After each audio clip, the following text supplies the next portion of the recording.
This is Jeannie Sausele-Knodt, and you're here at my home studio, and we are in front of Rose Rubato, which is a piece I put together over at Columbia Pike Artist Studio.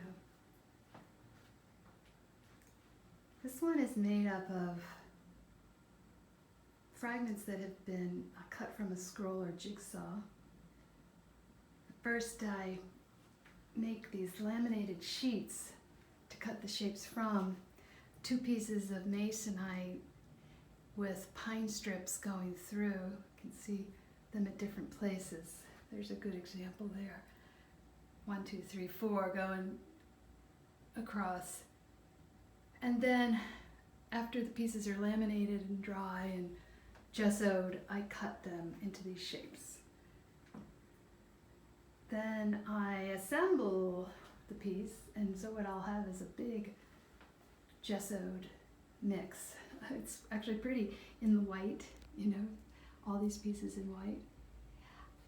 After I've decided what's going to happen, I take them apart and take the whole thing apart again and paint them in oil and then reassemble it.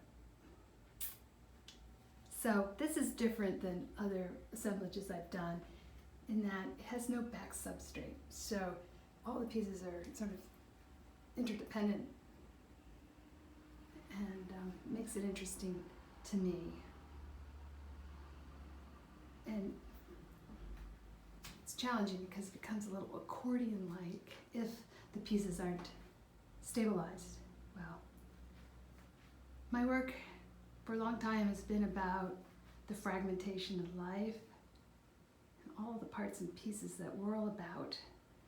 And through making fragments, I then working with them to create these assemblages. It's very cathartic. It's as if I'm creating a new sense of being or a new whole with fragments. I'm going to take you upstairs. We're going to go by some older paintings. 84 maybe. And a crate, that will be taking Rose Rubato over to McLean Project for the Arts for Sculpture Now 2020.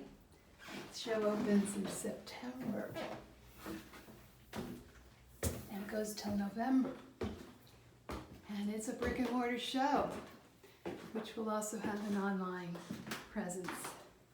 But this is my small studio I've been working in for the last 20 years. And on the wall, a couple of pictures. This one shows, it's a still life box, traditional still life box that I'll put in a number of shapes, whatever I can find to just create some kind of dynamic that will give me a good play with negative and positive space. And then from that, I'll draw shapes.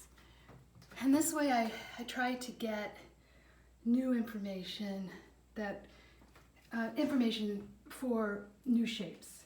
So I'm looking for something other than what I can think of straight from my head. And I come up with something straight from my head, but I really like being surprised by shape. So all the work is referential. It's either shapes are drawn from nature or from a still life box like that. And then, you know, I kind of resolve the shapes, the drawing of them in my journals, and then start building fragments.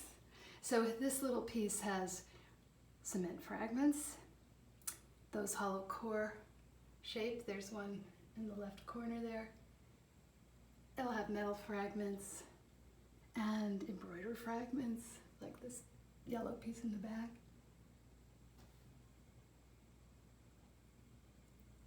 And so I just start making the pieces then from a collection of fragments that I might have, or I have a specific idea that gets things started.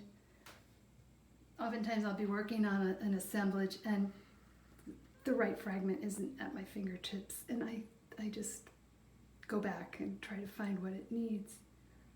This one can see how this suspended piece of embroidery is mounted up.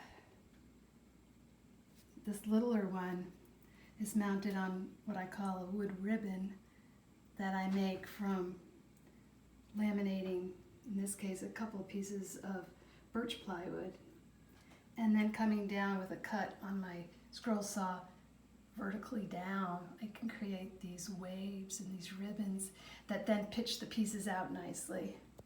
Here's a piece of embroidery ready to go. Once it's been embroidered on a traditional ring, it's then mounted on a piece of masonite, and then the back side is given a little treatment of something to hold it all in, and then it's ready to get bolted into any kind of painting or assemblage.